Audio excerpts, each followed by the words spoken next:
Hello, lovey. How you doing? Hope good. It's been a while. I did a video, so actually, there's a new soup I want to make. Okay. Growing up, I grew up with this certain leaf we call Atama. That's a name from the Nigeria side, of the world. On the I think Cross Rivers and Akwa Ibom, they have the Atama leaves. They use that. But when I was growing up, my mom taught me about Atama leaf in banga soup. Like, I cannot enjoy banga soup without Atama leaves. These leaves, when you put it in banga soup and you eat it, it has an after kind of sweet bitter taste to it when you drink water. Like so, after I got married to my husband, I went to his village for like a 1 month vacation. His people introduced me to Atama soup. Like, they cook regular soup, then for the vegetable, like in soup, we use bitter leaves, we use ikongobo, we use different types of leaves for our soup. But I got introduced to Atama leaves in soup, so I liked it. But I was like, it was in my mind, it stayed in my mind. I'm like, I want to try the soup. So when I came back to the States, I went to the African store, right? And I could not find Atama. So this blessed day, I wanted to buy some few African groceries, and I saw Atama leaves. It's packaged here. You say it's kind of opposite, but it's Atama. I don't know how to do it. It's Atama leaves. So I'm like, okay, I wanted to cook, ogbono soup, but I do not have I don't want to steep bitter leaf, because it was too much work, washing bitter leaves. And I was like, I don't want to use spinach either, because we just ate spinach a few days ago. So my mother-in-law was like, why don't you use Atama leaves? I'm like, but you said it's bitter. If somebody does not know the leaves, they'll go call the bitter leaves. So there are two types of Atama leaves, the sweet one and the bitter leaves. And if you don't know how to, the bitter Atama leaves, you spoil your food. So she came and tasted it. Our mothers, they know best. They always taste, they know varieties, okay? So when she tasted it, she was like, no, this is not the bitter one. This is the sweet one. This is good. So just go ahead and wash it. I thought about the leaves are too big, because, the way they cut it is too big. She said, don't worry, wash it and I'll cut it. I said, okay, fine. So now I had to steep now the leaves in water, because some of these are leaves, when they're packaged, it tends to get a lot of sun, not enough care is taken into packaging it, so it tends to get a lot of sun. So the way I do mine, I steep it to water for some hours, then wash it carefully so that the settled sand does not mix with them again. So I'm about to make some Atama soup. Just stay seated and watch. Okay, this is something new. I have never seen where they cook Atama soup, but just the idea that I can use what I use for my soup, so my leaves are going to be the Atama leaves. So I'm going to show you all what I'm going to use for my soup. All right, so see, I want to be very careful not to carry the sun. Okay, you see there's a lot of sand at the bottom, a lot of settled sand at the bottom. I don't want to eat food that you're biting sand right here, right? It makes it just, lose your appetite for the food. Okay, you see now, you guys see now the difference? See this water, how clean it is. So for my meat, I got the cow leg, I've got the stripe, I've got the goat meat. Okay, so I'm gonna put some onions, slices of onions in it. I'll put some salt and some Maggi to taste for my seasoning. Then when it gets almost cooked, I'm gonna add my dry fish. For my dry fish, I have my kuta. Kuta tastes so good in food, but it's so expensive, I cannot buy it all the time. Then I have my dry fish. Okay, I'm gonna put that in here. So I'm putting a lot of onions in my meat. Every time I'm steaming meat, I put at least 1 whole onion or 2 onions, depending on the quantity of the meat. I'm putting some salt. So I want to be careful, because I don't want to put too much sauce, so this is enough just to steam the meat. And with time, while I'm cooking, I'll be adding salt to taste. Okay, now this is my Maggi. I'll just put 4 cubes. Now people say too much Maggi is not good for you. And our grandparents back in the day used only 2 cubes of Maggi for a very big pot of food, and the food tasted so good. But us, the Nyanga ones, will put even cook Maggi soup. Put 20 cubes of Maggi in a food, the food will still not come out well. So those are grandparents. They need to give us a secret of why, of what makes the food taste so good. So I'm gonna put this on the heat. So I'm gonna wash my fish. This is the quota fish, and with the quota fish, I always want to be careful with the skin of it, because it tends to have sand, a lot of sand in it. Just gonna scrub it to take out the sand. Yeah, see, just scrubbing it to take out the sand. It's all the quota fish. There's a bone, I don't need it, I debone it. So the other fish, I'm going to debone it.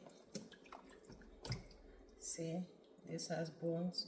Because of the children, I want to be careful, because they also eat this food. Anything I cook in the house, the children eat it. So they are very sweet. Cameroon traditional meals, they know all by name even. So just encourage them. I try not to give them anything that is gonna hurt them. I always debone all my fishes. I always debone my fishes.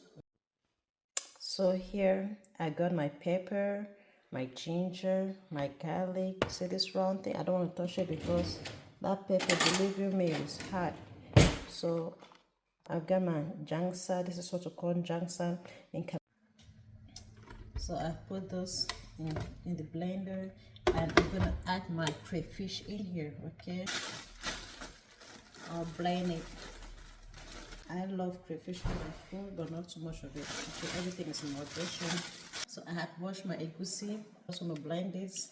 I'm gonna make this watery. Then I'm gonna cook it. Cook it real good.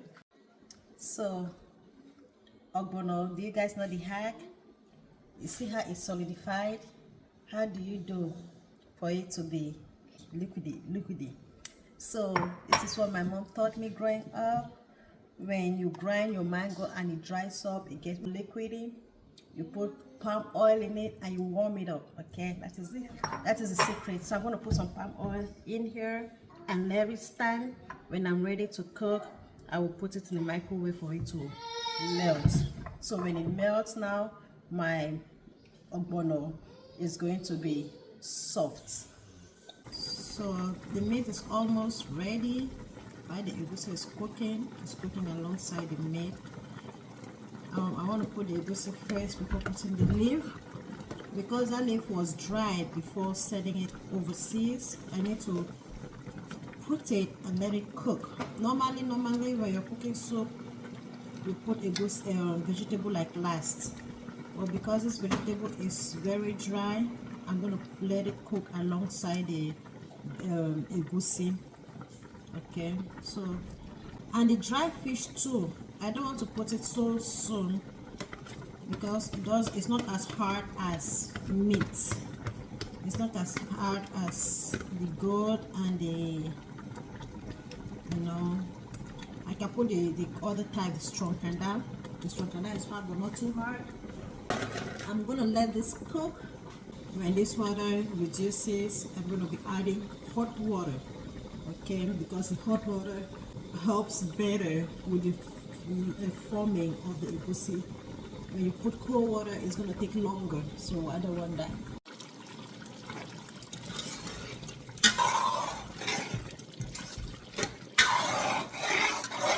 Okay, the thing I put it on low heat because it's kind of almost burning at the bottom.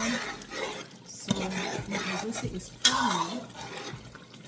It's forming. It's gonna take a while though. You see, it's forming. want it to form real well, then I start adding water as I go. Okay. So this one is cooking as you go. Now I'm gonna put my fish. Okay. And mind, I haven't put any spice seasoning yet. I'm gonna put my dry fish into the pot. This is gonna be a very big pot of soup.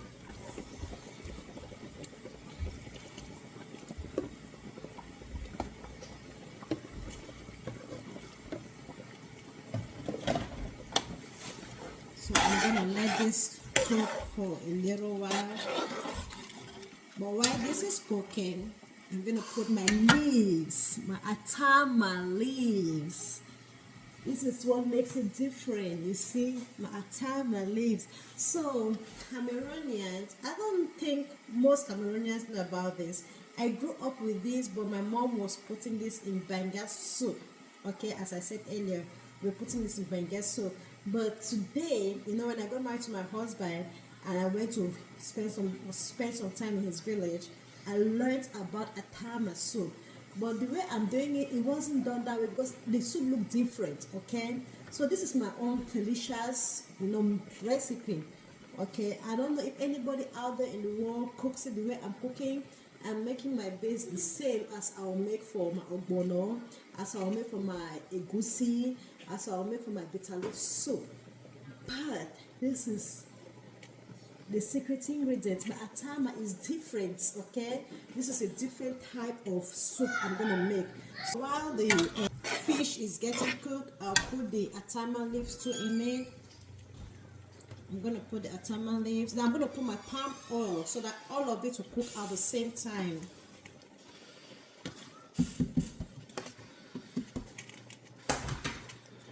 I'm gonna add some more water.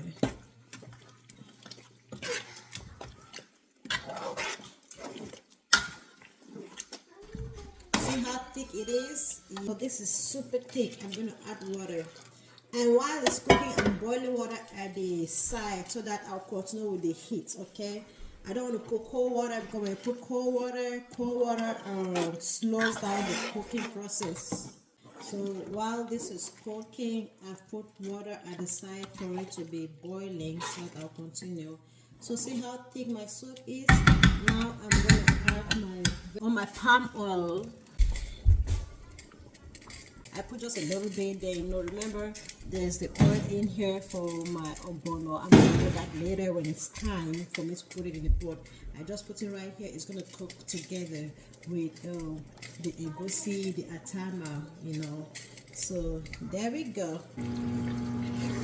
See that? But the oil needs to cook again.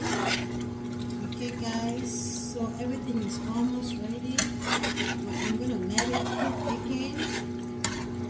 This is very quick. I'm gonna add some water, hot water, okay, to continue the cooking process. A little bit light. It's not too thick. This is just good because I'm gonna add my ingredients, my spices, my pepper, jangsa, and all those good stuff. This is good stuff, very good. I'm gonna add this and let it cook. Okay.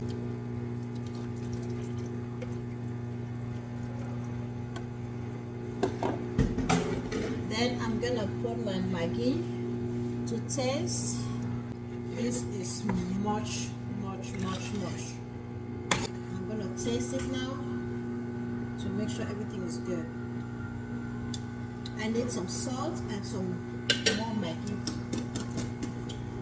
I'm going to put just a little bit of salt. Oh, I can add a little bit more. See how my soup is bubbly. So see what I was talking about? I melted the ogbono. You see that? I'm going to put just a little bit in my soup because I don't want the soup is really thick. The soup is thick and I don't want it to be super thick. Okay, just stirring it now. I'm going to put the ogbono and taste it to make sure it's good.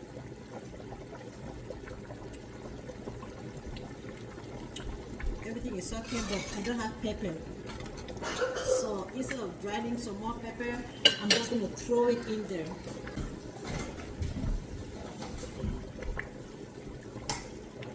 The adults in the house, they love pepper, but the kids do not. So since the kids are going to eat this, I'll just put the pepper in here and wash my pepper, and they're going to like put it in their bowls.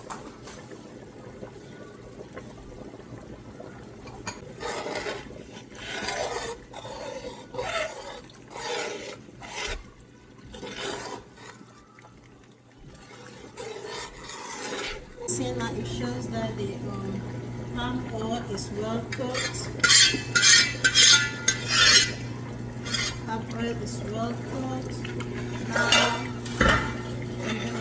I'm gonna add my oregano. So I think I let it cook for like 5 minutes, so that you see the color of the palm oil is different. You see, this is very beautiful. This is so beautiful. Now I'm gonna add my oregano to this. I'm not gonna put much, okay, because the soup already is thick. Everything is on point. So I'm gonna add my oregano to it, okay.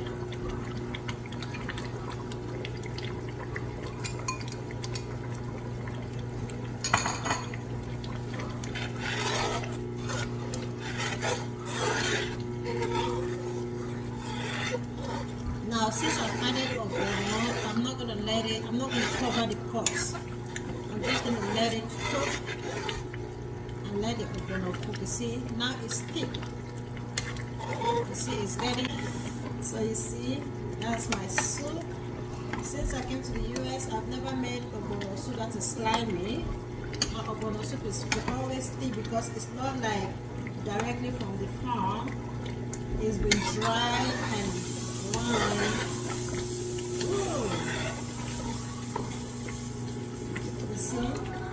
see, it's thick. It's very thick. It's very thick. I'm gonna let it cook without covering the pot. Talking about my meat, where I come from is believed that when you're cooking okra or anything slimy, you don't cover the pot, because when you cover your pot, it doesn't. The sliminess cuts off. It doesn't slime anymore. It doesn't draw. We say draw in Cameroon.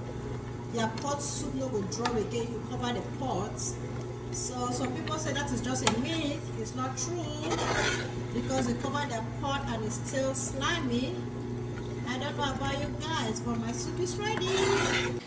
This is my Atama soup.